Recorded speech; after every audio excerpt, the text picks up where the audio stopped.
ARESxGOD here, and it's time to talk about the God of High School. Now, before I get into what exactly happened with this episode, I'll say one thing. The pacing felt so much better, like you actually had the chance to breathe while watching the episode and take your time to enjoy it, compared to just whoosh, it was over. Hopefully they keep it up and we get a lot more episodes like this. Granted, with more action, because this episode mainly focused on some building up, what's to come, and some backstory. Now, let's get into it and see exactly what happened. Picks up back at the tournament, where you get to meet this new character. Seems to be a lot of the focus on this episode, and his name is Ilpio Park, and he seems to be your mastermind type of character, or controlling the outcome of the fight or the encounter he has, because when his team was fighting, he was the one giving instructions to his team, do this, do that, how to work around, telling them exactly what to do and how to engage their opponent. Besides that, he also has a lot of connections with multiple characters in the series, apparently, and surprisingly very strong, because when it was his turn to fight, the opponent he was fighting wasn't a pushover, but he also tried something interesting to do at the beginning. And this is where I actually lost it a bit laughing, because the first thing that came to mind when he did his move was Kankaros Haki, or Hakusho Haki, from One Piece, the one that Luffy does, just knocking out everybody. It felt like the same move, and that's the impression I got from it. And according to everybody in the arena, all the opponents that he faced so far gave up when he used this move. Now, his current opponent, Gwyn, doesn't give up, but he's also very arrogant, and they both have Chariot powers, which I'll get into it a bit later. Now, Ilpio's fighting style, according again to the audience, who seems to know everything, this audience is all-knowing. His style, Taekyon, I'm sorry if I'm mispronouncing that, and I'm quoting here, it is an antiquated combat style. And everybody was super surprised that how he was able to fight with that style. Now, he wins his fight very convincingly, if I do say so.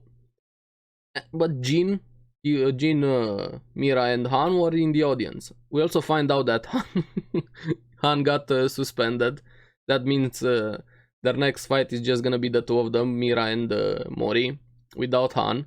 He got suspended last week. He interrupted the fight with Jegal, trying to protect the guy that got chewed out by a shark and somehow is still alive. I forgot to mention at the beginning of the episode he's being healed. Now with Han suspended, they're at a big disadvantage, even more compounded with what's happening in this episode, and I'll get to that. Now, Jin sees something very important on Ilpio's back. He sees a white tiger logo that says it's the same logo as his grandpa's military logo. That's very intriguing. We find out a bit later on what exactly it means, because Ilpio and Jin have a conversation, but they also have an exchange of blows, so to say, just feeling each other out, testing each other. It ends in a draw, and Ilpio tells him exactly why the logo is there, what his connection is with his grandfather. And we see that the big connection is Ilpio had 3 memories when he was a kid. His first memory being that his father died, his second being that his mother left, and his third, which I'm gonna say is probably one of the most important things he has, is what Jin Mori's grandfather, did for him. That was return him, or give him in this case, the book about his fighting style, Taekyon, that was written by his grandfather, who improved it, made new techniques, and just overall that was his life work. And Jin Taejin was late to return the book to his proper owner. And also they have a big connection between them, like Jin Taejin and Ilpio's grandfather, because according to Taejin, his grandfather died while saving the world. Like, the two of them saved the world. Don't know exactly what happened there, but there's also a picture with them being like in the military, just very good friends. It seems they have a big past in there. Now, I don't, like I said, I don't know how they saved the world, what happened there, but that's their backstory. And when Jin leaves after giving Ilpio the book, you see the logo on Taejin's back, and that's from where he got his admiration from for Taejin. That's why he also has the logo right now. But before they can finish their conversation, they're interrupted by Jegal, the bone shark guy, who attacks them, but Ilpio's able to block the attack.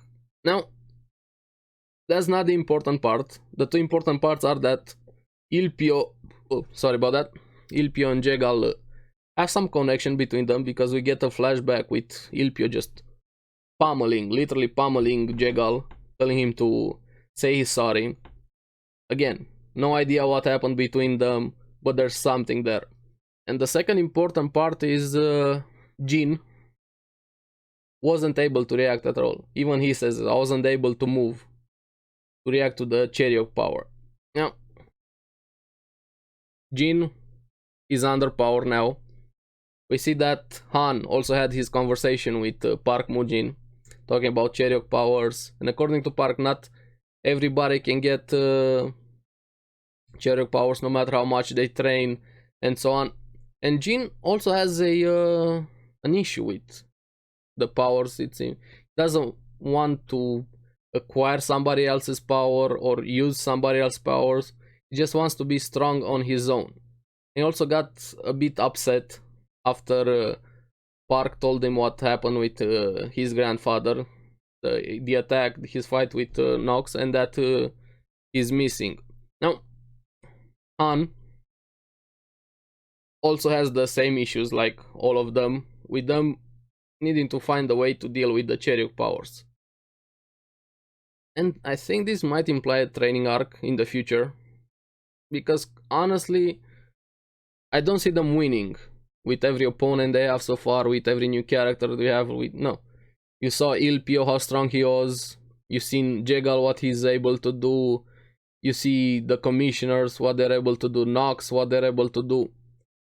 And without them actually acquiring Cheriok, I don't see them winning at all. They might have the technique down, the fighting style, but they simply need the power to actually move forward. And hopefully next episode might be a training arc. We're definitely gonna need a season 2, 3 if it keeps going like this, because honestly I like the world quite a lot. And please give me more episode. Now, this is Ilpio. Like I said, he has a connection with Jin's grandfather, with Jegal, which I'm curious exactly what happened between them. We also see Q, our Joker, Cheriok power user, immediately attacking Park Mujin in his office, mad that they left the announcer's wife and kid die. We found out that they're alive, they got saved, they're in a safe location. I'm glad about that, because it would have been pretty sad if his entire family got killed, honestly. I still am sorry that he died. Now, pains me, or I should say pains me, it's just really funny what's happening with Q. He's up at 9 months pay cut, and he also has to fix the building that all the attack happened. He's pretty much gonna be working for free for a long time. Also find out that today was Jin's birthday, and Mira and Han throw him a small birthday party, so to say, and this causes Jin to have a flashback about his grandfather when he had to leave somewhere, and the gift he wanted from his grandfather before leaving was the picture he has in his house. And we finally find out what exactly happened with the picture. And what Jin Tae-jin wishes for Jin Mori is for him to make friends. That's the most important part that he wishes for him. He finally manages to do that, so to say, with Han and Mira, which I'm really starting to like their interactions, the way they talk to each other. Mira and Mori just bickering about everything, Han being in the middle, not knowing what to do. you gotta love it. Even when Mira and Han cooked for Mori, Mira brought a nice lunchbox. You see Han just bring an entire buffet, and Han was going on about food. You do this, you cook like this, and so on. And meanwhile, they ate everything, and Han just looked up again, and the food was gone. Now, I'm happy about their relationship. I'm really starting to like them as characters. So, right after the party, Jin Mori gets a letter. He assumes it's a map, but we actually get to see what's inside. And we see a picture with his grandfather, Jin Tae-jin, being in a bad state, kidnapped. Now, I don't know what demands are gonna be there, or why exactly they sent it to Jin, but this is where the episode ends. Now, Mira, Han, and Mori, they all need training, honestly. After everything that's happened in this episode and where the story seems to be going, we definitely need a training arc, because, like I said before, I don't see them surviving much longer or winning any fights without them acquiring Cherry of Powers. I don't know how exactly it's gonna work, because the way the power system works, from who they're gonna get their powers, from gods, monsters, are they gonna manifest their own powers? Oh, I forgot to mention, Han went to Q to ask for advice about powers. Mori has his master now, so to say, his sensei from the 6. But who's gonna help Mira? I'm actually curious about that. The one that would have helped her died, the announcer guy. We'll see who's actually gonna help her. Anyway, let me know what you guys thought about the episode in the comments down below. I'm actually curious, especially about this episode, mainly because of the pacing and where the series is going right now. Oh, let me know what you guys thought about it. I'll see you again on the next one. Have a good one. Please keep enjoying the God of High School. Bye bye.